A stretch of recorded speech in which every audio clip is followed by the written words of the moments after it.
e é o Museu de Lamas. Para nos contar como é que surgiu este museu, contamos com a presença de José Carlos de Castro Amorim, que é técnico superior de História da Arte do Museu de Santa Maria de Lamas, está a fazer o seu doutoramento. José Carlos, para si, 20 minutinhos ou 25, todos dedicados a si e fundamentalmente ao projeto, ao Museu de Lamas. Muito boa noite a todos. Queria desde já, a título pessoal e também de representação do Museu de Santa Maria de Lamas, agradecer o convite que nos foi feito, o convite que me foi pessoalmente endereçado pela Filipa. Para mim é uma honra estar aqui nestas conversas com o Norte e também é uma honra ser um dos primeiros a apresentar o seu projeto nestas conversas. No fundo, o que é que eu vos venho cá falar? Venho-vos falar então sobre o Museu de Santa Maria de Lamas e venho, sobretudo, abordar um bocadinho daquilo que é o estudo acerca do espaço, do espólio deste museu, que é um museu peculiar, que mais à frente vão perceber de que é que se trata, o que é que existe neste mesmo espaço. No fundo, nesta apresentação, eu quero vos falar um bocadinho sobre aquilo que foi o historial do museu, aquilo que são os destaques do museu, mas também aquilo que tem sido, ao longo dos anos, sobretudo a partir de 2004, quando o museu, após passar um largo período sem tratamento, ameaçava a sua ruína, e quando o espaço começou a ser intervencionado e começou a existir uma cooperação muito grande entre várias disciplinas, desde logo a história da arte, a museologia, a conservação e restauro. Para conhecermos este projeto e para conhecermos este museu acerca do qual eu vos venho cá falar, nós temos de nos deslocar, mesmo que seja remotamente, até uma vila que se chama Santa Maria de Lamas, que é uma vila que pertence ao concelho de Santa Maria da Feira e ao distrito de Aveiro, apesar de estar apenas a cerca de 25 quilómetros do Porto. Esta localidade, Santa Maria de Lamas, até ao século XX, foi uma aldeia rural, mas com o século XX e com o despoletar e o desenvolvimento da indústria corticeira nesta região, nesta localidade, essa aldeia com muito poucos recursos transformou-se numa vila profundamente urbana, profundamente fabril e cheia de recursos que, inclusivamente, algumas freguesias aqui à volta só hoje em dia é que o estão a ter. Nas imagens que eu vos estou aqui a trazer neste momento, eu estou-vos a mostrar imagens daquilo que é o Parque de Santa Maria de Lamas, que é o local onde, abaixo da igreja para sul, existe o edifício do museu. Estas imagens que estão a ver neste momento, que pertencem ao Centro Português de Fotografia, são imagens do Parque de Santa Maria de Lamas antes da existência do museu, porque o próprio museu acabou por alterar um pouco aquilo que é esta mesma paisagem. Este parque que estão a ver resultou também da ação do próprio fundador do museu, sobre o qual eu irei falar de seguida. Aqui, neste slide, eu apresento-vos também mais algumas imagens sobre esse parque, um pequeno relato de jornal que faz uma abordagem àquilo que foi o início do parque, que começou pela existência de uma miniatura do Castelo de Santa Maria da Feira, que está aqui na imagem à esquerda, e depois na imagem que estão a ver à direita já vem o parque, precisamente com um edifício ao fundo. Esse edifício que vem ao fundo é o edifício do museu sobre o qual eu vos venho cá falar, e a figura central que está nesta fotografia é a figura do fundador do museu, de Henrique Alves Amorim. Aqui nesta imagem, o que é que eu vos estou a mostrar? Um dos dois altares da Sé do Porto que foram parar à Igreja de Santa Maria de Lamas, e esta carta que vos estou aqui a mostrar é uma carta precisamente que Albino dos Reis, que está aqui ao centro no slide anterior, enviou para interceder a favor de Santa Maria de Lamas, para que Santa Maria de Lamas recebesse este altar no interior da igreja. A igreja é essa que foi decorada por iniciativa de Henrique Amorim. Ou seja, este é um exemplo da forma como Henrique Amorim conseguiu mexer as suas influências, inclusivamente para fazer desfiar algumas peças para Santa Maria de Lamas, para a igreja e depois para o interior do museu. Museu esse que vamos conhecer a partir de agora com maior profundidade. No fundo, nós temos de perceber um bocadinho aquilo que foi o caminho deste museu, desde que foi implementado até aos dias de hoje. Este museu é um museu muito particular porque, no fundo, ele acaba por ter duas fases distintas de construção.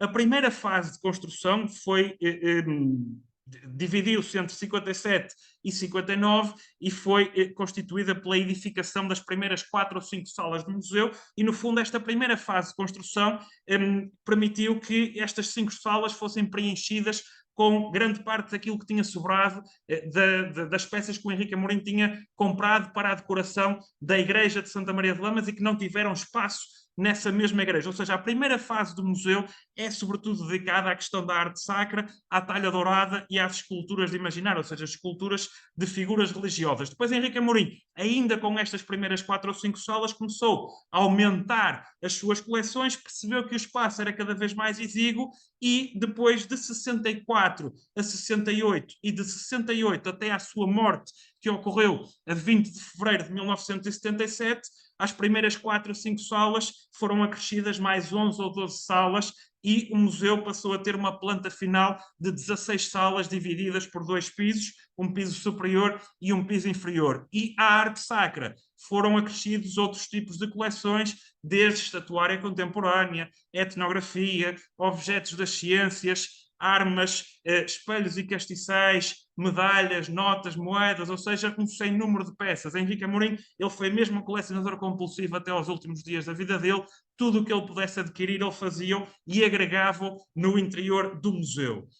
Aqui, o que é que eu vos estou a mostrar? Estou-vos a mostrar aquilo que foi a escritura de doação que Henrique Amorim celebrou com a instituição que tutela o espaço do museu, que à época se chamava Casa do Povo. A Casa do Povo de Santa Maria de Lamas foi criada propositadamente para receber as benfeitorias de Henrique Amorim, ou seja, o Henrique Veiga de Macedo, ministro do Estado Novo, aconselha o Henrique Amorim a criar-se uma estrutura para receber as benfeitorias que ele tinha feito para Santa Maria de Lamas. Essa instituição é uma Casa do Povo que recebe o museu e todas as outras benfeitorias que Henrique Amorim executa para a freguesia de Santa Maria de Lamas. Hoje em dia ainda é essa Casa do Povo que tutela este espaço, mas hoje em dia a Casa do Povo é uma associação particular que está em processo de transição para a fundação. Depois, o museu, entre a morte do fundador, que acontece em 77, e um período recente, que é o ano de 2004, passa por cerca de 27 anos de declínio. Declínio na sua organização, declínio no tratamento do espaço, declínio no estudo desse mesmo espaço, o que fez com que em 2004 o museu, as salas e as coleções, as peças das coleções, se apresentassem num estado de ruína muito avançado. Aliás, em 2004 o museu estava mesmo na iminência de desaparecer se nada fosse feito. A partir daí, a tutela tomou consciência que tinha de agir devidamente, fez um protocolo com a Universidade Católica, nomeadamente com o Centro de Arte e Conservação e Restauro, e em 2004 inicia-se um processo de intervenção no museu. Esse primeiro processo, essa primeira fase, tem a duração de 1 ano. Em 2005, depois o museu passa a ter uma equipa própria para cuidar do museu, para estudar o museu, para desenvolver iniciativas no interior do museu e, no fundo, é essa equipa que, recebendo alguns elementos ao longo do tempo, vai tratando do espaço e vai dinamizando esse mesmo espaço.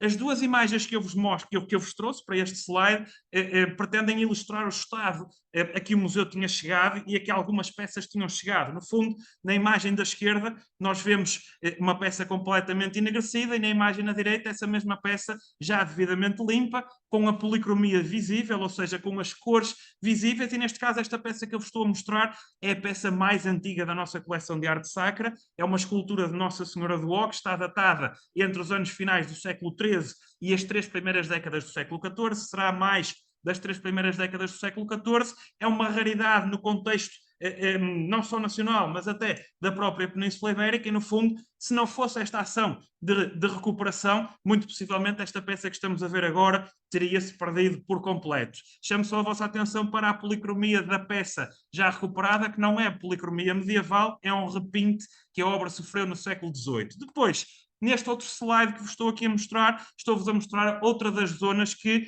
antes da intervenção que foi feita em 2004, apresentava um estado de degradação avançado. Falo-vos da imagem que está à direita e depois à vossa esquerda já conseguem ver uma boa parte desta mesma sala devidamente intervencionada e devidamente reorganizada, como hoje a conseguimos ver no interior do museu. Depois, o que é que eu vos quero falar ainda nesta apresentação antes de passar para uma espécie de visita virtual, onde vão poder ver as nossas salas, como elas são hoje em dia. Vou-vos falar um bocadinho sobre aquilo que era, aquilo que foi a definição do espaço por parte de Henrique Amorim, as cenografias que ele quis criar, a variedade do espólio que ele nos reuniu, a caracterização dessas mesmas coleções e depois vou também falar-vos um bocadinho daquilo que têm sido as descobertas mais recentes em termos das proveniências de algumas peças da nossa coleção. Isto porquê? Porque isto é um avanço grande neste contexto, porque até este momento muito pouco se sabia acerca deste espólio, porque Henrique Amorim ele não foi um colecionador cuidado. Ele queria adquirir e juntar o máximo de peças, mas não queria agregar muita informação sobre essas mesmas peças. Aqui, na imagem da direita, esta é uma espécie de listagem de objetos e de coleções que Henrique Amorim adquiriu e depois doou nas doações que foi fazendo para a Casa do Povo, e aqui podem ter uma noção daquilo que foi o investimento que ele foi fazendo, porque nesta contabilização de coleções tem também uma estimativa monetária daquilo que ele foi aplicando nessas mesmas coleções. Tenho também que vos falar, de uma forma muito sucinta, daquilo que foi a evolução nominal do museu, que demonstra também e está relacionada com a própria evolução espacial e cenográfica do próprio espaço. O museu, que muita gente hoje em dia conhece o espaço por uma alcunha, que é a alcunha do Museu da Cortiça, teve uma série de nomes ao longo da sua história e nenhum deles foi este nome de Museu da Cortiça. O Museu da Cortiça foi uma alcunha que aplicaram a este espaço pela relação de Henrique Amorim com a indústria corticeira e pela última coleção que ele fez e aplicou ao espaço, que é uma coleção dedicada à cortiça e à arqueologia industrial, como eu vos vou poder mostrar mais à frente. Nomes oficiais. O primeiro e aquele que Henrique Amorim atribuiu em primeira linha ao espaço é o tal nome complexo que acabou por dar título também, de certa forma, àquilo que é hoje em dia o meu projeto de doutoramento. Ou seja, o primeiro nome que Henrique Amorim deu ao seu museu, ou seja, quando ele termina a primeira configuração do espaço, foi o nome de Domus Aurea Arquivo de Fragmentos de Arte. Domus Aurea, do latim para português, significa Casa Dourada. E porquê é que este homem quis aplicar essa denominação ao primeiro termo que aplicou ao museu? Porque, no fundo, na grande maioria das primeiras salas que ele executa, ele quis-lhe dar esta ambiência dourada, ou seja, ele quis distribuir a talha dourada verdadeira que ia comprando, mas ao mesmo tempo, quando não tinha alguma talha dourada verdadeira para preencher um espaço em aberto, ele mandava fazer um pastiche, ou seja, um molde de gesso para preencher de purpurina ou de folha de ouro falsa, para criar este ambiente dourado, em que esta imagem é muito demonstrativa dessa mesma característica. Nesta configuração, na configuração inicial do museu, muito possivelmente Henrique Amorim terá recolhido alguma inspiração em espaços que existiam à sua volta e em ações que estavam a acontecer ao mesmo tempo que ele estava a desenvolver a sua atividade colecionista. Na imagem da esquerda, por exemplo, conseguimos ver o interior da Casa Museu Fernando de Castro, que está na rua de Costa Cabral, da cidade do Porto, e na imagem da direita, uma das salas do museu, e percebe-se que a apropriação cenográfica da talha dourada é, no fundo, a mesma, ou seja, a Casa Museu Fernando de Castro existiu antes do museu começar a ser construído. Muito possivelmente Henrique Amorim teve conhecimento deste mesmo espaço e foi ali buscar algumas influências para desenvolver esta estrutura, esta cenografia inicial. Depois também a própria Nau Portugal, que esteve na Exposição do Mundo Português em 1940, os seus interiores que foram decorados com talha dourada, que veio, por exemplo, da sede de Braga, da sede do Porto e de outras igrejas, é também um exemplo de apropriação cenográfica da talha para criar uma ambiência na qual Henrique Amorim, muito possivelmente, também se poderá ter inspirado. Depois aqui, o que é que eu vos trago para terminar esta abordagem ao primeiro nome que Henrique Amorim deu a este espaço?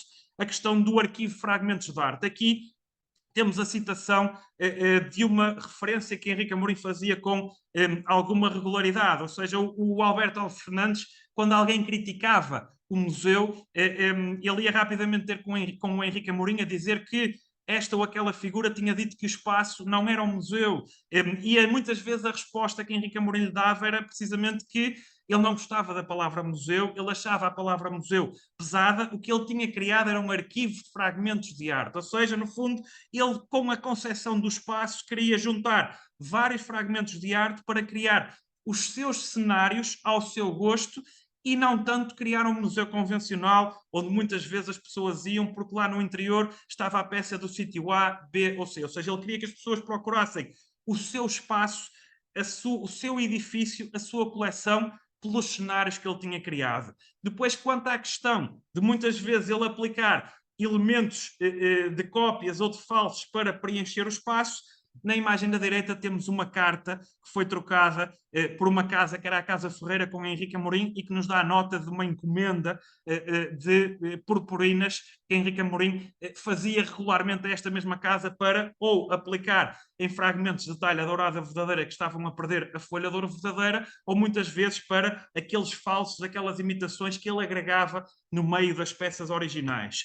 Depois do primeiro nome, Domus Áurea, o segundo nome que o museu teve foi Museu de Arte Sacra Henrique Amorim, quando estava apenas restrito ainda à questão da arte sacra. Depois passou a chamar-se também Museu Comendador Henrique Amorim, e aqui nesta imagem eu trago-vos a capa de documentação, que é documentação inédita, documentação que pertence à Biblioteca de Arte da Fundação Carlos Gulbenkian, documentação que estamos agora a consultar neste momento, que eu tenho tido o privilégio de me deixarem consultar esta mesma documentação, e é uma documentação que pertenceu a um historiador de arte, que era o Robert Smith, que, para quem não está ligado a esta área, consiga perceber quem é, foi um dos pioneiros no estudo da talha dourada em Portugal. Era um norte-americano que se radicou durante algum tempo cá em Portugal e fez um périplo de norte a sul do país para estudar a nossa talha. Descobrimos recentemente que ele passou por Santa Maria de Lamas e estamos agora a tentar perceber melhor o que é que existe na documentação pessoal dele, que é propriedade da Gulbenkian, acerca dessa sua passagem por Santa Maria de Lamas. Depois,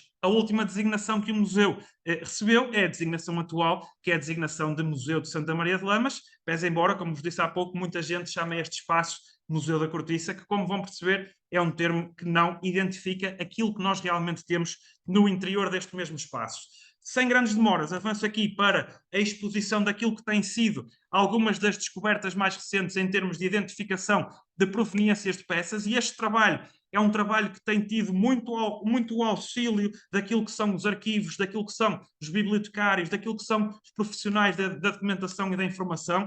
Como eu vos disse, eu tenho consultado uma série de arquivos de norte a sul do país, alguns deles não consigo ir lá fisicamente, e se não fosse o trabalho das pessoas que lá estão, a predisposição das pessoas que lá estão, se calhar algumas das conclusões a que eu tenho chegado, eu nunca as teria conseguido chegar, porque eles têm-me fornecido muita documentação, têm-me ajudado muito nesta pesquisa. Relativamente a três peças, a três altares que aqui temos, descobrimos que eles vieram da antiga Igreja Paroquial de Belém, e ao consultarmos também alguns periódicos, percebemos também que, além da talha dourada, uma pia batismal e uma esfera da Igreja de Belém, que foi demolida para ser construída uma nova, vieram também aqui para Santa Maria de Lamas. Aqui estão os três altares que vieram de Belém para o interior do museu, aquele que seria à esquerda o altar-mor, ao meio um dos altares colaterais e à direita outro dos altares colaterais. Depois aqui um exemplo do tipo de documentação à qual eu tive de recorrer para perceber quantos altares é que existiam na Igreja Velha de Belém, que desde as memórias paroquiais até um documento dos anos 50 nunca tiveram mais de 3 elementos, o altar-mor e os 2 altares laterais, e depois até termos conseguido descobrir na Biblioteca Municipal Camilo Castelo Branco um anúncio de jornal, que foi precisamente o anúncio de jornal acerca da venda dos 3 altares, ou seja, um anúncio de 22 de abril de 1960, onde se fala que esses 3 altares estavam à venda. Depois Henrique Amorim teve conhecimento dessa mesma venda, deslocou-se a Delães, comprou os altares, pelo meio pediu autorização ao arcebispo de Braga para fazer esta compra e depois trouxe essas peças para o interior de uma das salas do seu museu. Aqui temos a confrontação dos altares no interior do museu com uma fotografia antiga que nos tem apenas um pequeno pormenor, mas que nos ajudou nesta mesma identificação. Depois aqui o mesmo processo aplicado àqueles que são os 2 altares colaterais. Depois aqui temos a tal pia batismal que veio de Delães, Vila Nova de Famalicão, para Santa Maria de Lamas, juntamente com a talha, e a tal esfera da Torre Cineira, que fez também esse mesmo processo para Santa Maria de Lamas. Depois, recentemente, conseguimos também descobrir, na consulta da documentação, que da antiga igreja de Santa Maria de Lamas para o interior do museu, pelo menos 2 peças vieram para cá. uma escultura de roca e uma imagem de vestir, uma da Nossa Senhora da Soledade ou Nossa Senhora das Dores e outra do Senhor dos Passos. Temos aqui duas fichas de inventário primitivas que nos fazem essa menção à proveniência da antiga igreja de Santa Maria de Lamas, e depois temos aqui o inventário de 1911, dentro da legislação da separação do Estado e das igrejas, onde temos aqui uma das últimas menções documentais a essas duas esculturas, ainda como pertença da paróquia e da igreja de Santa Maria de Lamas. Depois temos aqui também uma descoberta mais recente acerca dos capitéis da sede de Braga, dos capitéis que, com a intervenção da Direção-Geral dos Edifícios e Monumentos Nacionais, foram retirados do interior da sede de Braga. Alguns deles foram aplicados na Nau Portugal e outros, ou neste caso, foram aplicados na Nau Portugal e outros acabaram por vir parar à coleção da Henrique Amorim. Como é que nós começamos este mesmo processo?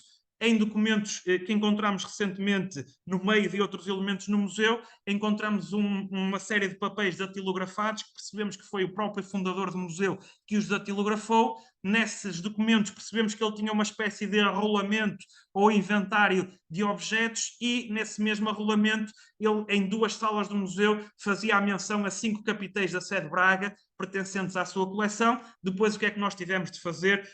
Tivemos de procurar em documentação, sobretudo em elementos fotográficos, se existiam fotografias do interior da sede de Braga antes da intervenção. Chegamos a fotografias de 1924 e de 1922, onde vemos o interior da sede de Braga antes da intervenção da Direção-Geral. Antes de retirarem esses mesmos capitéis, conseguimos confrontar diretamente esses capitéis nessas fotografias com os capitéis no interior do museu e conseguimos perceber essa correspondência, a correspondência que vos estou aqui a mostrar neste momento. Ou seja, à nossa direita temos os capitéis ainda no interior da sede de Braga, capitéis que foram apeados, são capitéis de 1781, foram colocados na sede de Braga por ordem do arcebispo Dom Gaspar de Bragança. Depois, com a intervenção da Direção-Geral, eles foram apeados para a sede de Braga apresentar o corpo pétreo que hoje em dia observamos quando vamos ao interior dessa mesma sede de Braga.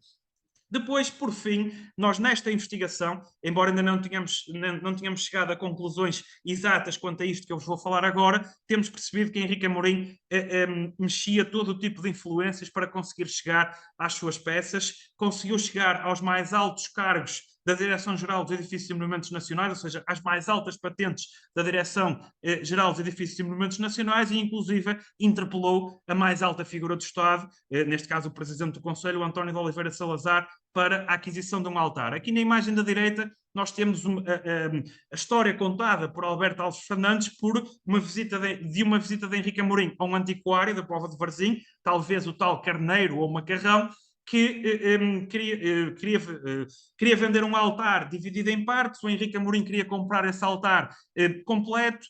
Como percebeu que o antiquário estava irredutível e queria vendê-lo em parcelas, o Henrique Amorim mexeu influências para que o Estado impedisse esse mesmo antiquário de vender o altar em peças, que só o pudesse vender se ele estivesse completo. Ou seja, ele fala com o Baltasar de Castro, da Direção-Geral dos Edifícios e Monumentos Nacionais do Norte, para ele lacrar, de certa forma, o altar. Consegue isso mesmo.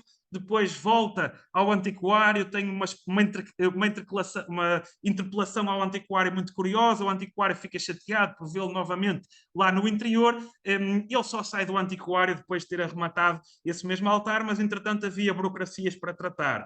Nós, confrontando uma série de elementos e documentação, conseguimos perceber que o altar que é referido é este que estão a ver nesta imagem, que está no interior de uma sala, que é a antiga sala da cortiça do museu, porque era a única sala que tinha um pé direito suficiente para receber um altar destas dimensões. E conseguimos também depreender que esta correspondência que aqui está é uma correspondência trocada por Henrique Amorim com António de Oliveira Salazar acerca deste processo, ou seja, do altar que tem ordem de arrolamento e por aí fora, que o Henrique Amorim quer desbloquear a todo o custo depois essa ordem de arrolamento que ele conseguiu arranjar para o poder finalmente trazer do antiquário até ao interior do museu. Depois, nós nesta nossa investigação, a consultarmos espólios como aquele do Robert Smith, que vos falei há pouco, da Gulbenkian, conseguimos encontrar fotografias de peças que, inclusivamente, hoje em dia já não existem no museu e que nós não fazíamos a mínima ideia que elas tinham pertencido ao nosso acervo, como é o caso desta tábua votiva, deste ex-voto, a Santa Iria, que podem ver aqui nesta mesma imagem. E agora, de uma forma um bocadinho mais rápida, para chegar ao fim da minha apresentação, vou-vos levar a percorrer, de certo modo, o museu numa visita virtual entre passado e presente. Ou seja, aqui desde logo estou-vos a mostrar à esquerda uma imagem do exterior do museu, alguns nos anos 80, e à vossa direita o exterior do museu tal e qual como conseguem ver nos dias de hoje. O próprio exterior do museu é uma criação cenográfica, há toda uma ideia de um espaço, de um cenário, de uma função, que no fundo nunca foi a função que o edifício cumpriu. O edifício é construído de propósito para ser um museu, mas tenta imitar uma igreja, tenta imitar uma escola, tenta imitar uma casa, ou seja, há todo esse lado ilusório e cenográfico na ação de Henrique Amorim. Depois temos aqui fotografias que foram cedidas pela Biblioteca Municipal de Arganil e que pertenciam ao espólio do historiador de arte e padre Nogueira Gonçalves, do museu ainda na primeira fase de construção, ou seja, em 65, quando ainda não existia a segunda parte. Há muitas diferenças entre o presente, como vão ver de seguida. Há inclusive algumas peças que já não fazem parte do nosso próprio espólio, que estão aqui nestas fotografias. Temos ali, neste slide, a primeira sala que se visita no museu, aquela que é a sala da Capela de Delães, aquilo que é à direita dessa imagem, ainda mais ao centro, a segunda sala, depois a terceira sala, a quarta sala, e no fundo, na imagem que estão a ver aqui à direita, estão a ver com o retângulo que eu coloquei a vermelho, uma zona onde terminava aqui o museu, mas que depois esta zona foi cortada e foi aberta para que o museu continuasse para chegar à planta final que apresentou à morte de Henrique Amorim e que tem nos dias de hoje. Depois isto são postais dos anos 70, ou seja, antes do fundador do museu morrer e antes depois do espaço entrar no declínio que levou à intervenção. Intervenção essa que eu vos venho mostrar de seguida e que venho-vos mostrar nas imagens tal e qual como elas estão neste momento. Chama a vossa atenção para a fotografia da imagem à direita, é a antiga sala da cortiça do museu, que hoje em dia teve de ser desmantelada porque estava num estado de degradação muito avançado. Hoje em dia essa sala tem uma configuração um bocadinho diferente. Aquilo que é o património já recuperado do interior deste espaço está em exibição noutra área, como vão perceber de seguida. Aqui, o que é que eu vos estou a mostrar? As salas do museu, tal e qual como as conseguem encontrar nos dias de hoje. Ou seja, quando tiverem a oportunidade de nos visitar, vai ser este o espaço com esta configuração que irão ver. À vossa esquerda, a primeira sala, que é uma sala que tem o nome de Sala de Nossa Senhora do Ó, que tem 3 peças medievais no interior, por exemplo. É a sala que tem as peças mais antigas da nossa coleção. À vossa direita, uma sala que se chama Sala da Capela, onde no interior o fundador do museu tentou recriar o espaço de uma capela, mas esta área nunca foi uma capela, está dentro daquela questão cenográfica que ele apresentou à concepção do espaço. Depois aqui, à esquerda, aquela que se chama a Sala dos Evangelistas, muito marcada novamente pelo dourado, pela talha dourada verdadeira e pela imitação do pastiche de gesso com purpurina. Depois, à direita, a Sala da Capela de Delães, que é a sala que tem os 3 altares que vieram de Delães para Santa Maria de Lamas. Depois, aqui à esquerda, uma sala que se chama Sala dos Presépios e é também marcada pela tal questão do dourado. No teto, chama a vossa atenção para outro pormenor do museu, é que Henrique Amorim, quando não tinha peças originais, não tinha problema nenhum em mandar colocar cópias, e este teto é um teto repleto de cópias de pinturas de um pintor que se chamava António Leite de Azevedo, que era natural de Braga, e pintor esse ao qual Henrique Amorim pediu que neste teto fizesse uma imitação de uma série de pinturas de El Greco. Depois aqui à direita vemos outra sala, ainda do piso superior do museu, que é uma sala que tem o nome de Sala dos Oratórios, a tal sala que tem os capiteis da Sé de Braga e é também muito marcada pela arte sacra. Depois aqui temos uma sala que chama-se a Galeria do Fundador, com 31 retratos de uma só pessoa, retratos de Henrique Amorim, feitos pelo mesmo António Leite de Azevedo, que vos falei há pouco. Depois aqui já passamos para o segundo piso, que é o piso inferior do museu, onde à esquerda podemos ver a nossa sala de etnografia, com miniaturas de barcos, ferros de engomar antigos e objetos agrícolas. Depois temos aqui ao centro e à direita o interior daquela que se chama a nossa sala dos escultores, com moldes de gesso para estatuária pública, ou seja, para peças que no seu formato final, em pedra, mármore ou bronze, existem. Já vou mesmo terminar. Ok, obrigada. Sim. existem em tribunais, praças públicas, um pouco de norte a sul de Portugal. Depois temos aqui, ainda nesta sala de escultores, as nossas peças que outrora foram da Sala da Cortiça, ou algumas delas que hoje em dia já estão recuperadas, estão apenas à espera que a sala termine o seu processo interventivo para depois voltarem à sua origem. Devido ao trajeto, à trajetória que temos feito e à evolução que tem existido no interior do museu, pelas iniciativas que nós temos realizado, recentemente temos sido premiados. Eu trago-vos aqui aquilo que foi um prémio que nós recebemos em 2022, um prémio da Associação Portuguesa de Museologia para uma atividade que nós temos, que é o Restauro ao Vivo, e uma menção honrosa para uma exposição temporária que fizemos no nosso espaço, também no ano de 2022. Depois tem aqui também outro prémio que recebemos em 2023, também da Associação Portuguesa de Museologia, no âmbito de uma exposição temporária que fizemos, e depois trago-vos aqui algumas imagens que demonstram um pouco daquilo que tem sido a abertura do museu a uma série de projetos. Nós temos desde logo o nosso serviço educativo, que tenta fazer uma série de atividades para todos os tipos de públicos, mas inclusivamente nós somos abertos e desenvolvemos e trabalhamos em parceria para a realização de festivais de música, de artes urbanas, festivais multidisciplinares, e trago-vos aqui algumas imagens de algumas realizações que têm acontecido no nosso espaço nesse mesmo âmbito. Ou seja, hoje em dia, além da coleção, além do espólio, além do estudo, o museu tem esta componente da sua dinâmica. Deixo-vos aqui algumas informações úteis sobre os espaços. Nós estamos abertos todos os dias, de segunda a domingo, feriados inclusivamente, fechamos poucos dias, domingo de Páscoa, Natal, de resto estamos quase sempre abertos. E deixo aqui também os meus contactos, se alguém tiver alguma questão mais profunda que me queira colocar, estejam à vontade para o fazê-lo. Foi um gosto fazer esta apresentação, espero que tenham gostado, peço-vos desculpa se me perdi no tempo. Este é um tema denso, mas espero ter-vos mostrado todas as facetas que ele tem e todos os desenvolvimentos que ele tem tido. Muito obrigado pela vossa atenção e muito obrigado também pelo trabalho dos arquivistas, dos bibliotecários, dos profissionais da informação e documentação, que no meu caso têm sido fundamentais e uma ajuda incrível no desenvolvimento deste meu projeto e deste meu trabalho e do trabalho do museu também. Muito obrigada por esta oportunidade, por me virem para poder aqui apresentar as atividades culturais que a Biblioteca da Faculdade de Ciência e Tecnologia da Universidade Nova desenvolve, e resolvi dar a esta apresentação este título: A Cultura é o Norte. Este trabalho que é feito lá na biblioteca resulta de uma equipa. Os principais protagonistas sou eu, o professor José Moura e a outra colega bibliotecária, que é a Ana Roxo, mas depois há muito mais pessoas, o designer, as pessoas que ajudam a montar as exposições e por aí fora. Bom, alguns números sobre nós, dos quais eu destacaria que a biblioteca é uma biblioteca que tem 5 pisos, mas tem coisas que a caracterizam, como uma sala a que nós chamamos preguiçódromo, e é precisamente para isso, para preguiçar, 2 salas de exposição, um auditório, um bar, temos também um Fab Lab, mas não me vou debruçar sobre isso.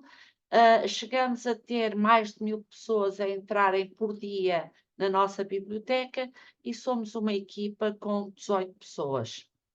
Bom, e a questão que se põe é, tratando-se de uma faculdade de Ciências e Tecnologia, com uma forte componente nas engenharias, porque é uma aposta tão forte em atividades culturais?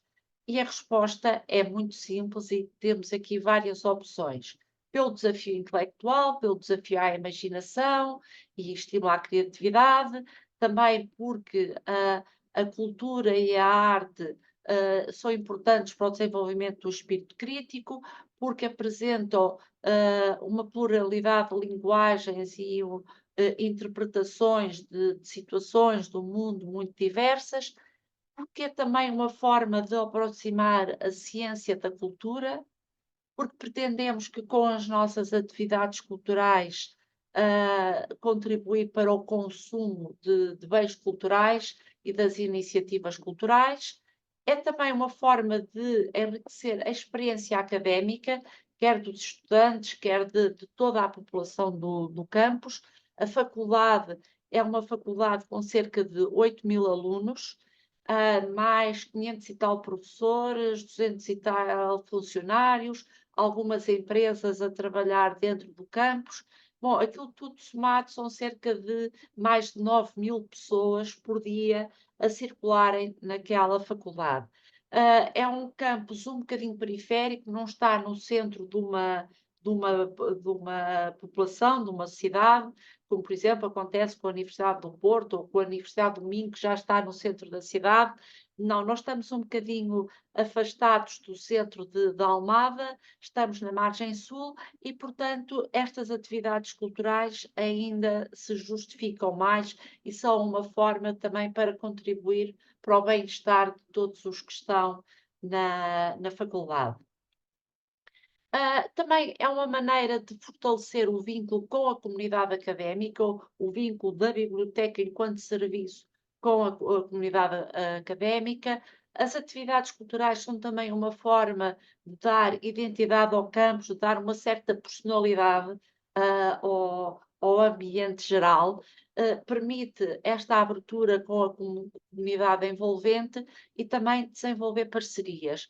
Mas a razão principal é porque faz mesmo todo o sentido haver atividades culturais num meio onde há uma população muito jovem, porque a maior parte das pessoas que estão lá na faculdade são pessoas entre os 18 anos, os 25, 26.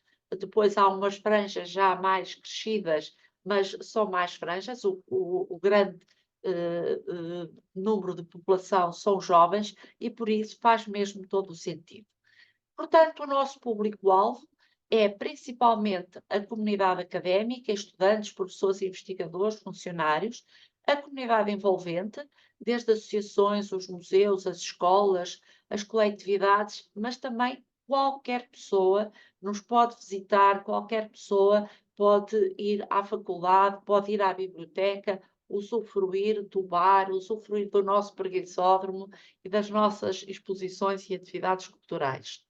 Bom, então, de uma forma mais concreta, o que é que nós fazemos na nossa biblioteca e na nossa faculdade? Temos uma programação muito forte ligada às exposições.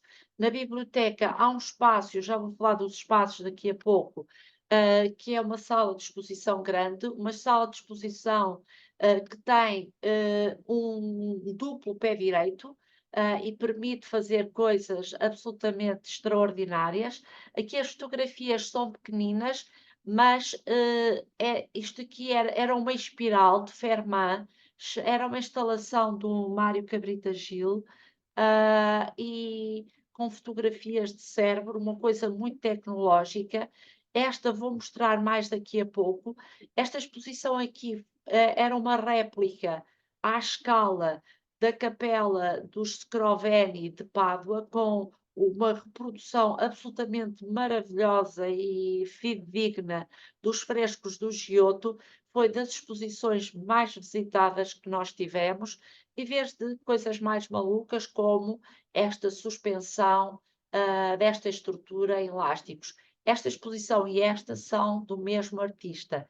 Eu já vou explicar, porque nós todos os anos reservamos um espaço, um tempo da nossa programação para aquilo que nós chamamos artistas emergentes. Este foi o nosso primeiro artista emergente, em 2028, e a exposição dele era absolutamente fantástica. Isto era a fotocópia da cara dele com 3 metros de altura e dos olhos dele saíam estes elásticos, ele tem uma fixação em elásticos, que prendiam nas varandas dos andares de cima, portanto são 2 andares, e também no chão, porque o chão é de pedra, tem um quadriculado e ele conseguiu entalar lá os elásticos. Portanto, havia uma espécie de uma aranha que saía dos olhos dele e que enchiam todo o espaço. Depois, mais tarde, ele voltou também com 10 anos depois, também com este tema dos elásticos, mas para uma construção completamente diferente. Em 2021, tivemos uma outra artista muito jovem que fez a sua primeira exposição individual, também aproveitando o espaço. Nestes pilares ela colocou uma estrutura, uma espécie de um arame, e daqui saía este fio. Isto é todo o mesmo fio que começa aqui cria esta espécie de mancha no chão e depois sobe aqui em cima. Montar isto são fios muito fininhos, pronto, e ela lá consegue montar estas coisas todas. E foi também uma exposição extraordinária e nós ficamos sempre muito contentes por dar esta oportunidade a jovens artistas e vamos sempre acompanhando o trabalho deles e vemos que alguns até começam a ter trabalhos conhecidos e em sítios mais interessantes e até com mais visibilidade que a nossa biblioteca em termos artísticos, e isso também nos agrada muito. Outra vertente em que nós apostamos muito é o teatro, mas o teatro com alguma vertente, alguma ligação à ciência. Tem aqui alguns exemplos de algumas peças, algumas delas feitas com o Teatro Extremo, que é um teatro da Almada, outras feitas com uma outra companhia de teatro que se chama A Causa. Estas peças, uma do Einstein, Darwin, esta era sobre o Feynman, esta sobre a Madame Curie, esta tinha a ver com a água, enfim, temos tido várias coisas ao longo do tempo, sempre que temos oportunidade, de trazer à faculdade teatro que tenha a ver com, de facto, com alguma coisa ligada à ciência. Uma outra aposta é também no cinema, e temos todos os anos, já há vários anos, um ciclo de cinema com uma temática. Este ano a temática não poderia deixar de ser a liberdade, sempre com filmes diferentes, com linguagens diferentes. Ah, Temos tido anos em que organizamos estes ciclos de cinema de forma muito próxima com o núcleo de cinema dos estudantes da faculdade. Ah, Depende um bocadinho da atividade deles, se estão mais dinâmicos ou menos dinâmicos, mas sempre que temos a oportunidade, nós procuramos aproximar-nos dos núcleos de estudantes.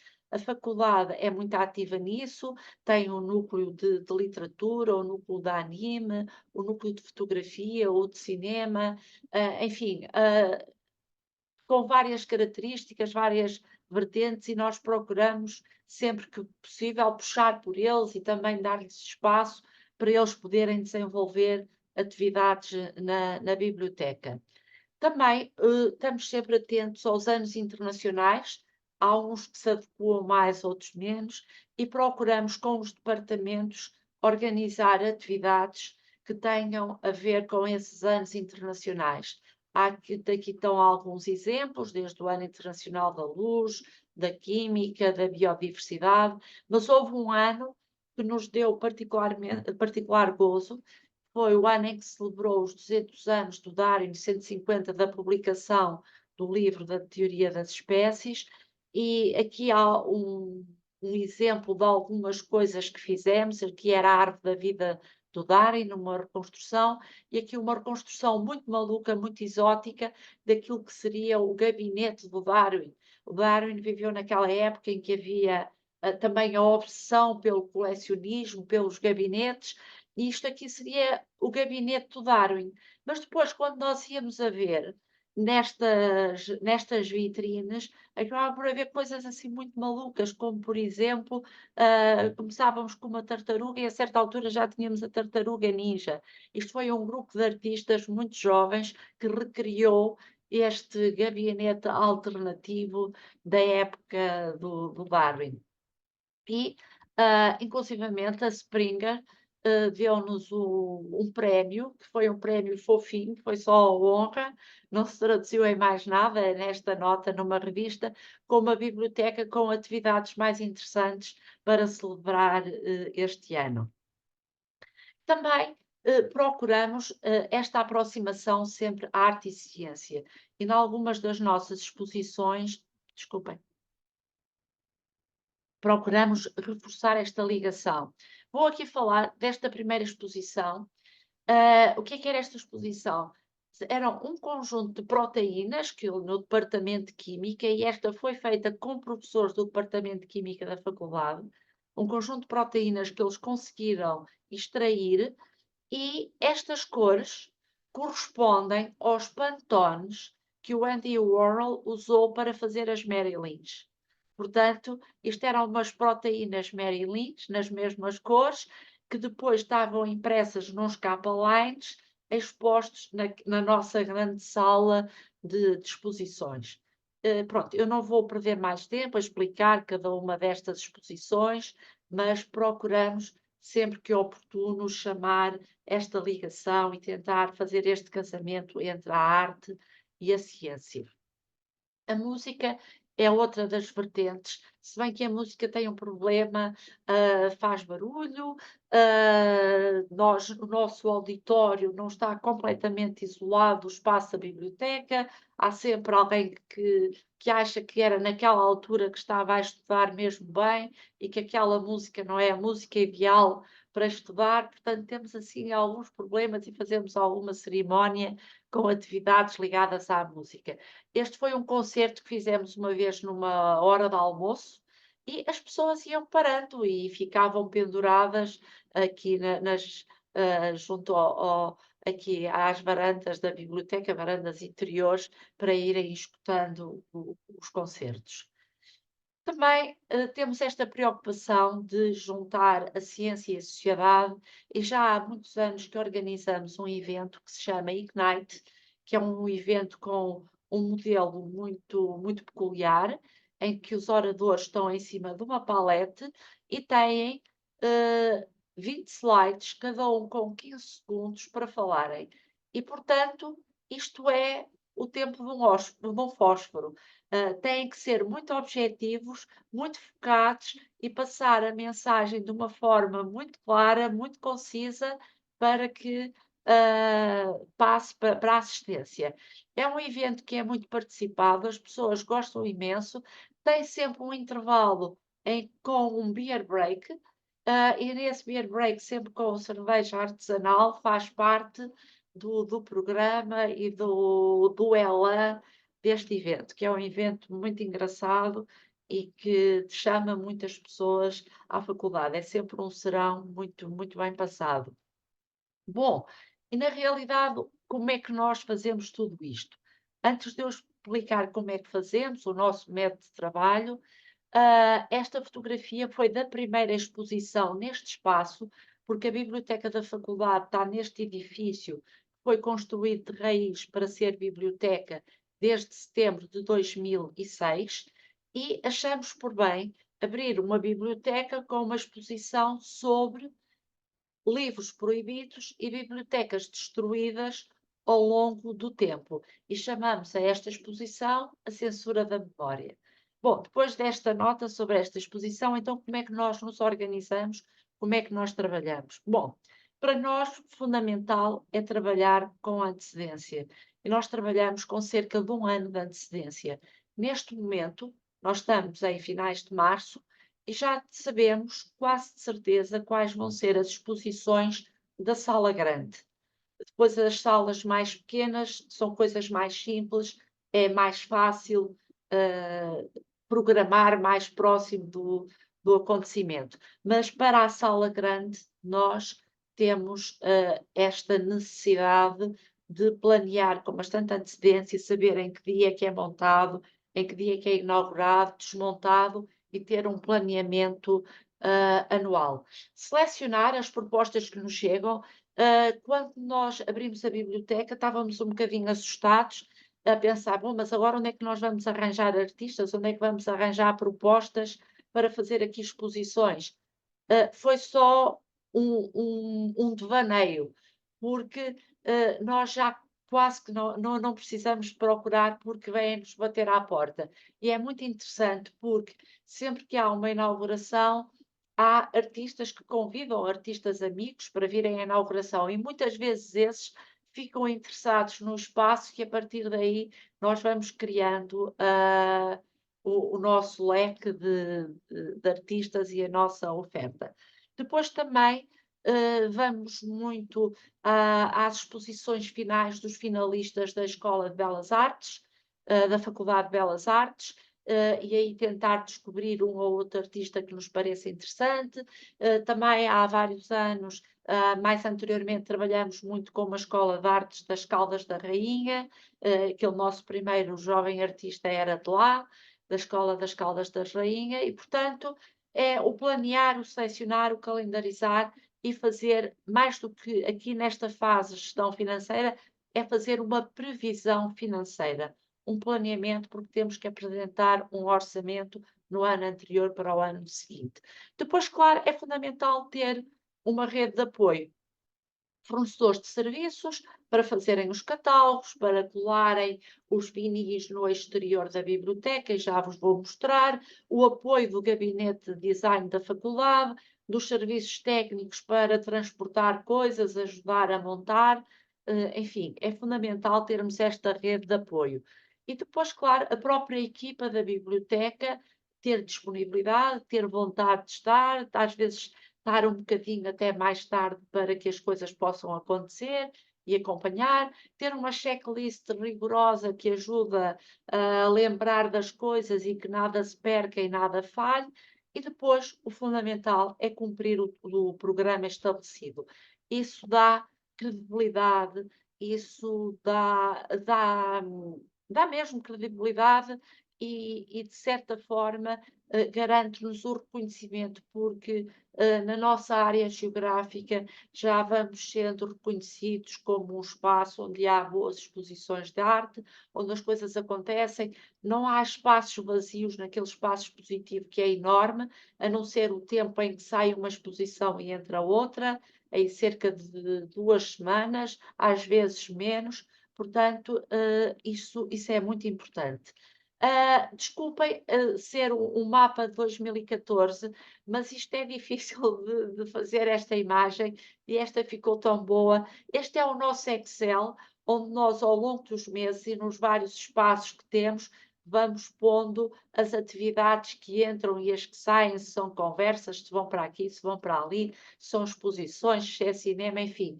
É um mapa que nos ajuda a calendarizar e a não nos perdermos. Bom, e claro, os espaços. Como eu disse, nós temos esta sala de exposições que é ótima, que tem um pé direito enorme e permite as exposições mais diferenciadas aqui dentro, as interpretações do espaço também muito diversificadas.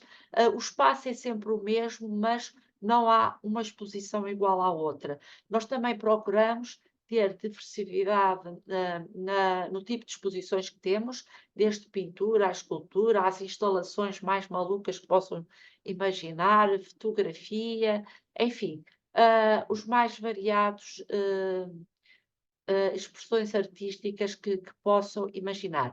Esta é uma salinha mais pequenina, que nós chamamos de salinha estúdio, que foi aqui onde foi instalado o gabinete do Darwin. Estão a ver que já está com um aspecto completamente diferente. Aqui é o nosso auditório, com capacidade para 72 lugares, onde nós fazemos as peças de teatro.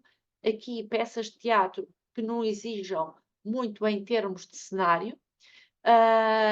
Concertos de música, que era o que estava aqui a acontecer neste momento, palestras, as projeções do cinema, enfim, acontecem aqui muitas coisas. E esta é a nossa sala, que é o preguiçódromo, que é uma sala para preguiçar, mas que também é um espaço ótimo enquanto se preguiça poder aproveitar de uma exposição de fotografia ou de outra coisa qualquer que lá se queira pôr. É um espaço mais pequeno para fotografias para exposições mais pequenas, dimensão mais pequena, mas também um espaço muito, muito simpático. Bom, e outro aspecto que é fundamental é a questão das parcerias. Nós, ao longo dos anos, temos tido algumas parcerias com estas entidades que estão aqui. Tivemos a oportunidade de ter já peças do Museu Berardo na biblioteca. Tivemos também já Paula Rego na nossa biblioteca, não a pintura, mas todas as serigrafias que ela fez para o livro Peter Pan, tiveram expostas pela primeira vez o conjunto todo na nossa biblioteca, e também esta parceria American Corner, que é uma parceria com a Embaixada dos Estados Unidos, que nos permite ter financiamento para desenvolver atividades culturais que tenham, de certa forma, o elemento, aquilo que eles dizem, o elemento americano, mas para nós isso é muito fácil. É muito importante, por exemplo, quando fazemos concertos de jazz ou concertos de autores americanos, quando projetamos filmes americanos, enfim, mas também nos permite trazer oradores com um caráter mais científico e técnico. Enfim, é uma parceria muito importante para nós, que dura desde 2011 e que tem sido muito interessante e um prazer até trabalhar com a Embaixada, porque temos também um grau de liberdade para desenvolver atividades muito grande. Algumas peças de teatro também, tivemos a oportunidade de ter um texto de um prémio Nobel da Química, que escreveu uma peça de teatro e que nos cedeu o texto de forma gratuita. O texto foi traduzido para português e depois essa peça foi levada à cena. E coincidência das coincidências, ele já tinha escrito a peça há alguns anos e a peça era precisamente sobre uns cientistas que, nas suas experiências, desenvolvem qualquer coisa que depois tem consequências terríveis para a sociedade. E nós levamos a peça, a cena, ali naquele período pós-Covid, e portanto foi uma coincidência muito, muito interessante. E claro que se fazemos coisas precisamos divulgar. Nós divulgamos na página da biblioteca, temos uma mailing list, temos as nossas redes sociais, que eu convido a que passem a seguir. Estamos no Facebook, estamos no Instagram, temos também um blog. E porquê que o blog é interessante? Nós não temos a ilusão de que as pessoas vão ler o nosso blog, mas o blog é um arquivo fantástico das nossas atividades. Tudo o que nós fazemos, nós pomos no blog. Pomos os materiais, os convites, a imagem, por exemplo, casa de exposições, convite, a imagem da exposição, o catálogo, o link para o catálogo, pomos, pomos a nota biográfica, fotografias da inauguração, fotografias da exposição e, portanto, quando precisamos de recolher elementos de coisas que já fizemos, é absolutamente fantástico e é um arquivo maravilhoso. Temos também uma newsletter, que se quiserem podem subscrever. O que é o Acontece? O Acontece é uma newsletter da faculdade, que é enviada todas as semanas para a faculdade e onde nós colocamos sempre o que vai acontecer na semana seguinte na biblioteca, quer de atividades culturais, quer outro tipo de atividades, formações que a biblioteca organiza, por aí fora. E há o hoje. O que é o hoje? O hoje é a notícia do dia, aquilo que naquele momento está a acontecer na faculdade. E também colocamos lá todas as iniciativas. Mas também, outra forma de divulgar é que as nossas paredes nem sempre são só paredes. Isto é a fachada da biblioteca e nesta parede, esta superfície é metálica e nós colocamos aqui uns vinis. Aqui está a programação para 2024. Aqui tem sempre um vinil alusivo à exposição que está na sala grande e neste momento está lá uma exposição enorme, com os painéis enormes a lembrar os grandes murais que se faziam a seguir ao 25 de Abril e que se chama precisamente A Liberdade Está a Passar por Aqui. E aqui é o nosso ciclo de cinema. Pronto, e nós usamos esta parede. Esta parede foi também de uma outra exposição que fizemos, que tinha a ver com o plástico e o problema que é o plástico nos oceanos. Bom, podem nos acompanhar, como eu disse, nas redes sociais, Facebook, Instagram, blog. Se nos quiserem procurar, este é o... Ai, desculpem. Este é por aqui, basta pôr @biblioteca_fct9 e encontram-nos. Claro que o financiamento é sempre a parte mais difícil disto tudo. Ao longo dos anos, o nosso financiamento tem vindo a diminuir e nós já andamos assim às vezes a rapar o fundo ao nosso mielheiro, mas também se há menos dinheiro, há que ser mais imaginativo, mais criativo e encontrar soluções para fazer o mesmo com menos dinheiro. E, de facto, houve anos em que nós fizemos exposições em que eram exposições caras, com estruturas complexas, estruturas criadas de propósito para uma exposição e, de facto, aquilo não era barato. Neste momento, já não fazemos esse tipo de exposições, que requerem tanto o esforço económico, mas continuamos a fazer exposições com muita qualidade e a manter a nossa oferta. Em resultado das nossas exposições, há peças que ficam. De uma maneira geral, nós tentamos que os artistas, quando se justifica, possam deixar uma peça na biblioteca. Confesso que neste momento já nos começam a faltar paredes, já estamos com o espaço bastante preenchido. Tem aqui alguns exemplos de peças que foram deixadas por alguns dos artistas que fizeram exposições lá na biblioteca. Bom, e estou quase a terminar, e em síntese, como é que isto tudo se constrói? Constrói-se com o agarrar das oportunidades. Nós temos o espaço, ah, temos a vontade, conseguimos algum financiamento externo com esta parceria com a American Corner, também temos algum financiamento interno por parte da faculdade, no nosso orçamento, que é pequenino, mas que nós gerimos à miligrama. E claro, a disponibilidade, é importante também haver comunicação, haver partilha, organização é fundamental, abertura para propostas novas e desafiantes, ter vontade, ter atitude e, claro, que a equipa é sempre a cereja no topo do bolo. E há uma equipa muito motivada, disponível, que gosta destas coisas e que acaba por levar estes projetos, avante. E pronto, muito obrigada.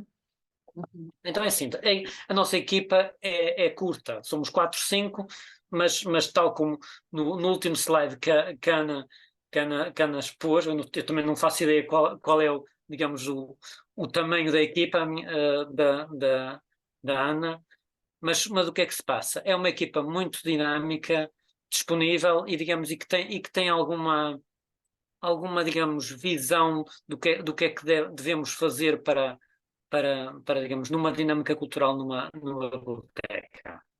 Então é o seguinte, nós na biblioteca da Universidade do Minho temos 2 lounges, ou seja, porque a biblioteca da Universidade do Minho está situada em 2 polos, no polo do Altar e no polo de Azurém, em Guimarães. Então nós tentamos, para não preterir um polo em detrimento do outro, nós tentamos, digamos, ter iniciativas aos 2 polos. Quando é possível, nós fazemos a interface entre os 2 e temos assim quase 2 meses já resolvidos. Quando não, tentamos, digamos, assegurar que tanto um polo como o outro tenha sempre, digamos, uma dinâmica cultural nos seus lounges. E o foco principal da nossa dinâmica é a comunidade UEM e digamos, os eventos sejam gratuitos. Eu, por acaso, vi que nas iniciativas que a Ana fez, não sei se foi aqui há uns anos, que também tinham iniciativas com crianças, penso que também pronto, ok. Nós propriamente não temos não descemos esse nível, mas pronto, é o nosso foco. Na nossa abordagem da dinâmica cultural, nós pensamos sempre de 2 formas, uma retrospectiva e uma prospectiva. A retrospectiva é, digamos, todo o suporte, digamos, de exposições e de eventos já realizadas no passado, ou recentes, são, digamos, feita uma pequena abordagem, digamos, analítica, para ver se realmente vamos por ali, ou então, se calhar, vamos desenvolver de outra forma. E então, aquelas que já foram desenvolvidas há vários anos, nós podemos novamente importá-las digamos, para um evento futuro. Por exemplo, nós vamos fazer, talvez agora no final do ano, setembro, outubro, já temos mais ou menos o nosso calendário, por exemplo, que já não tínhamos há algum tempo, a escrita chinesa, que nós temos os estudos chineses, em que faziam, digamos, um workshop de escrita chinesa, o que era muito, eu realmente, as colegas que já estão há mais tempo, que eu só estou há 4 meses, digamos, na coordenação da equipa, falaram que em tempos havia, digamos, eu achei por bem, então eu contactei a diretora dos estudos orientais e ela acedeu num período que ela tenha disponível, em voltar a realizar pequenos workshops de escrita chinesa e de cultura chinesa. O que nós poderemos, digamos, daí nós tentamos fazer o balanceamento com o que já, retrospectivo, já existiu, podemos, digamos, utilizar. Ou então, também uma outra coisa que nós também gostamos é se pudermos criar rúbricas, ou seja, para podermos repetir, digamos, ano a ano, para não estarmos, digamos, a ter aquele esforço de o que é que devemos criar ou não. Na abordagem prospectiva, ou seja, para o futuro, nós temos duas nuances. Porque também, digamos, como a situação, digamos, da gestão financeira, temos sempre de submeter à consideração superior, mas então, se nós pudermos, digamos, fazer coisas relativamente não custosas, nós podemos desenvolver. Então, também podemos realizar eventos a título próprio, ou então eventos externos que sejam pro bono. O título próprio é nós podemos realizar, por exemplo, aqui no final do ano passado, nós fizemos uma exposição do livro antigo, os livros mais antigos que nós dispomos na nossa biblioteca, também os livros de grande formato, que são livros, digamos, que têm um formato para além de umas determinadas dimensões, que achamos por bem que muitos dos nossos utilizadores não conhecem, que nós estamos numa biblioteca universitária, ou numa biblioteca, por assim dizer, nós somos polos difusores de cultura, ou seja, nós não devemos, digamos, ser um polo de transferir cultura, porque uma universidade, tal como o nome indica, não é uma formação afunilada, mas deve ser uma formação humanista, como deve ser uma formação em leque, ou seja, abrangente. Como a Ana referiu na sua exposição, tentam aliar a ciência à arte. Eu até iria subir mais, ou seja, a arte deve presidir para além da ciência, ou seja, deve ser complementar e não, digamos, uma coisa adstrita. Isso é uma visão, digamos, que eu acho que a arte e a cultura devem ser completamente, digamos, transversais, independentemente se são uma vertente mais da ciência, se puder ser aliado, melhor. Se não, acho que, digamos, deve ser global. Mas isso é uma opinião própria. Então, recuperando novamente a abordagem prospectiva, nós também, nessa abordagem prospectiva, tentamos, então, fazer esse pensamento para o futuro de eventos próprios que nós pudermos realizar, ou então eventos externos que nós pudermos, digamos, importar para a nossa, digamos, dinâmica cultural. Por exemplo, outro evento que nós realizamos em fevereiro deste ano, que foi o dos lenços namorados, que contactámos o município de Vila Verde, eles acederam, digamos, em nos trazer os lenços. Nós gostaríamos era que pudesse ser para os dois polos, Braga e Guimarães, mas infelizmente isso não pôde acontecer, mas nós encontramos uma solução. Nós, no polo, podemos ser no ano seguinte, levar a exposição propriamente dita para Azuray. Mas então, qual foi a nossa solução? Para não, digamos, não prejudicarmos os nossos utilizadores, os nossos utentes, os alunos do polo de Azuray. Nós então fizemos uma reprodução dos dizeres dos lenços namorados, 15, à volta de 15 ou 20 reproduções, mais ou menos com a entidade gráfica, mais ou menos digamos, do lenço dos namorados, mais ou menos com o matiz, e foi enviado para digamos, para o polo de Azuray. E aqui mantivemos alguns, para além dos que tínhamos com os real. E quando digamos, o município de Vila Verde veio digamos, ver a exposição, acharam que foi uma iniciativa excelente. Nós temos, digamos, premiado os nossos alunos de Azuray com essa iniciativa, ou seja, nós tentamos, digamos, colmatar as impossibilidades, por assim dizer, desta forma. E para além disso, também tentámos apresentar um miminho aos nossos alunos, fizemos uma reprodução num marcador de livros, marcador de livros, com todas as namoradas, e digamos, e depois, digamos, demos àqueles primeiros que apareceram. Isso foi, digamos, uma parte, nós tentamos, digamos, sempre que possível fazer, digamos, essa interface dessa situação. Ou seja, retornando à abordagem perspectiva, nós então tentamos fazer mais ou menos uma calendarização o mais, digamos, espaçada possível. Nós neste momento já temos quase todo o ano, digamos, previsto em calendário, e é isso, digamos, e isso permite-nos, nós podemos, digamos, desenvolver outras atividades, porque para além a nossa preocupação é ter os espaços do lounge preenchidos. Se pudermos depois ter outras Ana, já que uma dúvida que eu tenho, que é relativamente a esse tipo de projetos, e podes melhor que ninguém dizer o que é que leva uma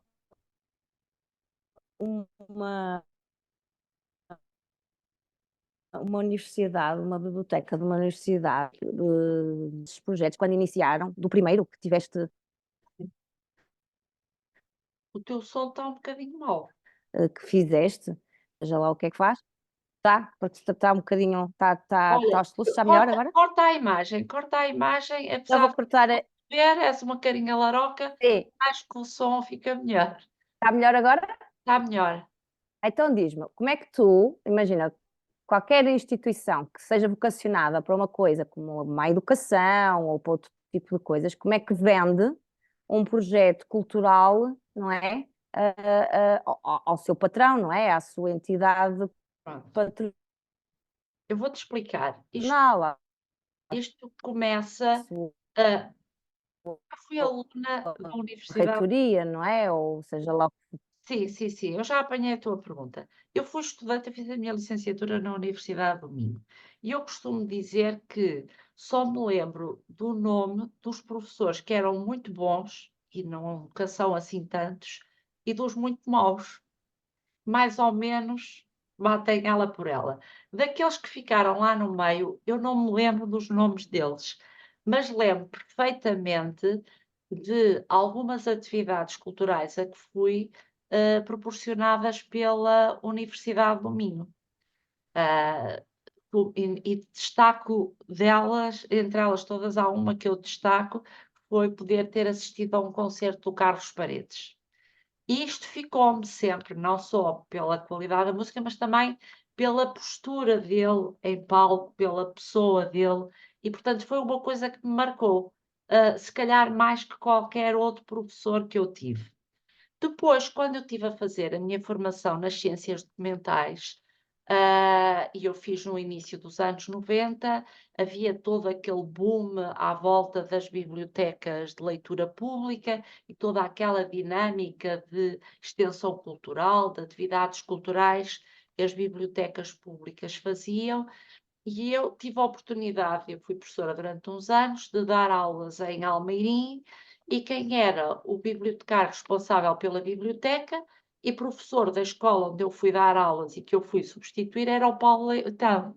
E então eu pude acompanhar muito perto as atividades que o Paulo Leitão desenvolvia. E no ano seguinte inscrevi-me nas Ciências Documentais em Coimbra e achei sempre que eu iria trabalhar. Vocês estão-me a ouvir? Ou que já caiu toda a gente? É que eu... Estamos sim. Pronto, é que eu não estou a ver ninguém. E de repente eu achei que gostava mesmo era de trabalhar numa biblioteca Estamos a de ouvir, leitura sim, estamos a ouvir. pública, só que fui parar sempre a bibliotecas de ensino superior. E eu achei que poderia nas bibliotecas de ensino superior fazer a mesma coisa, que não lhes fazia mal nenhum, que só lhes fazia bem. E depois a questão é começar a fazer. E as pessoas acham graça e acham giro. E quando eu cheguei à faculdade onde estou agora, o professor Moura, que na altura era diretor da biblioteca e que agora é comissário para a cultura, foi-se ali uma espécie de se juntar a fome com a vontade de comer. E nós os dois tínhamos bastante gosto e uma entidade muito, e uma coincidência naquilo que se devia, que se podia fazer. E a pouco, a direção da faculdade achou que isto era uma mais-valia. E o facto de nós fazermos atividades culturais, não só é importante para os estudantes, e nós formamos engenheiros e temos a convicção de que um bom engenheiro será muito melhor engenheiro se tiver a oportunidade de ler um bom livro, e é por isso que nós, na sala de entrada da biblioteca, só temos obras de ficção, não temos livros técnicos. E se tiver a oportunidade de assistir a um concerto, de ver uma exposição, e é muito giro quando eu vou a passar pelos corredores para a mesma exposição, ouvir alunos a acharem que aquilo é muito giro e outros a comentarem que aquilo não tem jeito nenhum, que não se percebe nada daquilo. Mas é muito engraçado ouvir isto e ver as pessoas pararem, a irem lá, a tirarem fotografias, a terem curiosidade, pronto, e a viverem aquele espaço que de uma forma absolutamente informal está ali à disposição deles. Ninguém os obriga a ir lá, eles passam por aquilo durante vários dias e alguma coisa lhes há de ficar, de certeza absoluta. E, portanto, neste momento, ao fim destes anos todos, e pelo facto de nós termos conseguido também trazer bons artistas, e isso acaba por dar uma certa projeção, um certo nome à faculdade. E nós não nos podemos esquecer, por exemplo, há uns anos atrás, o grupo de teatro da Universidade de Coimbra era um excelente cartão de visita para a Universidade de Coimbra. E, portanto, as atividades culturais podem ser excelentes cartões de visita, uma forma de afirmação das instituições de ensino superior. E eu acho que a minha faculdade, que embora lhe custe dar um magríssimo orçamento que dá para as nossas atividades culturais, por outro lado, também gostam de as ter. E quando recebem alguém especial, é à biblioteca que levam e mostram a exposição e mostram o que lá se faz.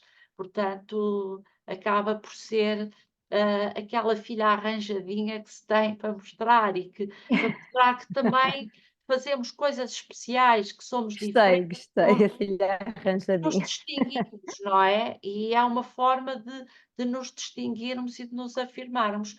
E, portanto, eu acho que foi um bocadinho por aí de ir fazendo. E eu lembro que a primeira coisa que eu fiz quando cheguei à faculdade, para tentar chamar assim um bocadinho a atenção, foi uma coisa que se chamava uma exposição de livros de cabeceira. Portanto, eu Uhum. convidei meia dúzia ou dúzia e meia de professores para trazerem os livros de cabeceira. Não é aqueles livros que eles liam para dar aulas nem para fazer artigos. Aquilo que eles liam como livros de cabeceira. E acho que foi uma coisa que foi engraçada e as pessoas começaram a olhar de maneira diferente e a alinhar um bocadinho mais. E pronto, eu acho que é um bocadinho por aí, ir fazendo coisas de forma a que elas se entranhem, manter a consistência, mantermos firmes a uma programação e fazer com que ela aconteça de forma disciplinada, de forma rigorosa, não há atrasos, é naquele dia, é para inaugurar naquele dia e aconteça o que acontecer, aquilo vai abrir, vai inaugurar, e isto também cria esta habituação, e acho que as pessoas, ao fim de 17 anos, quase 18, em que estamos aquele espaço, já não imaginam aquele espaço sem atividades culturais. E quando, por Ok, exemplo, há um ano internacional disto ou daquilo, já vêm ter connosco para fazer atividades em parceria connosco.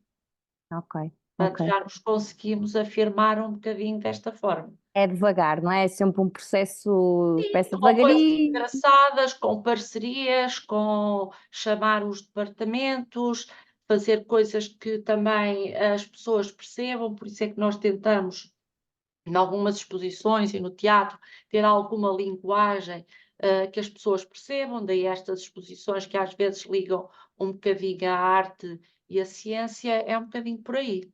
Ok. Do nossos participantes, não aqui, alguém quer fazer alguma pergunta aos dos nossos convidados? Eu gostava de fazer Carla? uma pergunta. Sim, obrigada. Gostaria de perguntar tanto à Ana como ao Pedro, apesar de que do lado do Pedro já sei melhor a resposta. qual é que acham que é o maior desafio que enfrentam quando estão a planear as atividades culturais nas vossas bibliotecas? Começa o Pedro ou começo eu? Pode ser o Pedro, que eu acabei Comece de já, falar. Ana, já está Começo com o eu, micro pronto. Então, ligado. ok. O maior desafio é sempre o orçamento, e também às vezes o fator surpresa, porque de repente nós temos uma exposição e as peças são muito grandes ou só não sei o quê, e de repente está ali qualquer coisa que tem que ser transportada. E já houve uma vez ou outra que houve um sobressalto, ai meu Deus, se isto cabe ou não cabe na porta, como é que isto vai caber, como é que isto vai entrar, como é que isto se pendura agora na última da hora, acabam por ser estas coisas. Pronto, e estamos sempre naquela expectativa de que a direção aprove a nossa programação e nos dê aquele orçamento, que é sempre o mesmo já há vários anos, e que não há maneira de aumentar para fazermos as coisas. Outro desafio também, apesar de nós fazermos nestas exposições umas inaugurações em que há sempre um ASPIP, as inaugurações acabam por não ter o número de participantes que nós gostaríamos de ter, infelizmente, mas pronto, é a vida, eles depois acabam por lá voltar, nem que seja porque vão almoçar à biblioteca e passam por lá e vêm. É isso. E se calhar este também deve ser um bocadinho os desafios ali do José no museu. Sim, sim, sem sombra de dúvida. Mas não sei se o Pedro quer também responder à questão e depois de ele responder eu posso também falar um bocadinho dos nossos desafios. Eu posso responder, senão o José pode estar à vontade. Eu também o que vou dizer também é relativamente rápido. Por Sim, isso, sim. Qual força, Pedro, então? então assim, os desafios também são mais ou menos, digamos, da linha do que a Ana diz. Pronto, é questão, digamos, orçamental. É sempre digamos, uma questão, digamos, que é transversal a toda a questão cultural. Pronto, estamos sempre dependentes, digamos. Acho que o importante é nós tentarmos localizar boas exposições. Se nós tentarmos pegar boas exposições, depois passamos, digamos, à entidade diretora. E se a entidade diretora decidir, digamos, que aquela o meu drama, principalmente, como coordenador, não sei, digamos, é tentar encontrar boas exposições que sejam, digamos, que estejam dentro do focus, do core business da nossa instituição. Não sei se também é transversal, digamos, à Ana e ao José, isso é que é importante. Agora, se depois, infelizmente, digamos, a parte, digamos, gestora não acede, digamos, a essa questão, pronto, já digamos, nos transcende. Mas o importante é nós tentarmos, digamos, encontrar boas. Se não, também temos a solução, digamos, tentarmos produzir dentro de nós o que possa, digamos, ser útil para os nossos alunos. Acho que também é importante nós tentarmos, digamos, não só encontrar uma boa exposição, mas também, será que essa boa exposição é cara?